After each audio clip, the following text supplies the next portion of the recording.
विद्या से 2 साल छोटी वंशिका है और 5 साल की वंशिका आराम से सो रही थी।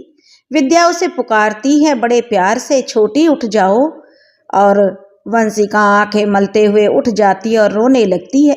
विद्या बड़े प्यार से उसे चुप करवाकर नित्य कर्म करवाती है और फिर तैयार करके उसे पूजा घर में ले जाती है। वहाँ विद्या के आदेश अनुसार जो वंशिका अपने छोटे छोटे हाथों से फूल अर्पित करती है और फिर भगवान जी को प्रणाम करती है।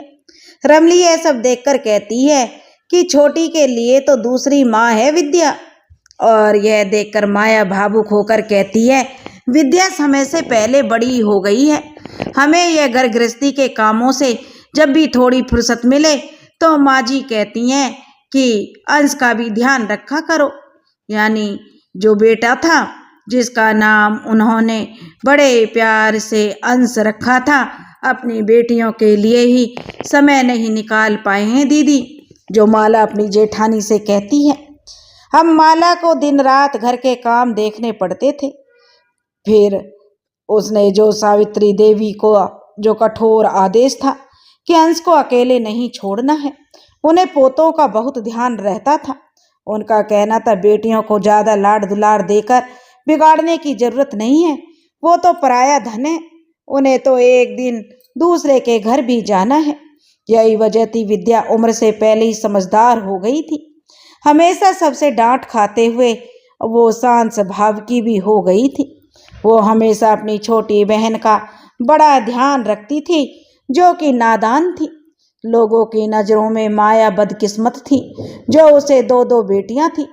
उनके मुताबिक माया को 2 बेटियों पर ज़्यादा लाड प्यार खर्च नहीं करना चाहिए। माया अपने तीनों बच्चों को बराबर प्यार करती थी, पर वो खुद कभी नहीं सोचती थी कि अगर उसके पास विद्या नहीं होती तो उसका क्या होता।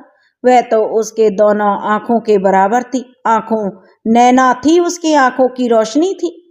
माया अपनी तंद्रा से बाहर आती और विद्या जो छोटी को अपने हाथों से खाना खिला रही थी और साथ में छोटी को समझा रही थी, देख छोटी, आज हम विद्यालय जा रहे हैं, तुम घर में अच्छे से रहना, माँ को ज़्यादा परेशान मत करना और ना ही जो भैया के साथ झगड़ा करना और परेशानी मत करना बिल्कुल भी, और ना ही शैतानी करना। यह सुनकर माया मुस्कुराते हुए विद्या को देख रही थी, क्योंकि विद्या का नाम उसने पहले वैदेही सोचा था। वैदेही सीता माता का नाम था और सीता माता उन्हें बहुत प्रिय थी, इसलिए उसने सीता माता से प्रेरित होकर अपनी बेटी का नाम विद्या यानी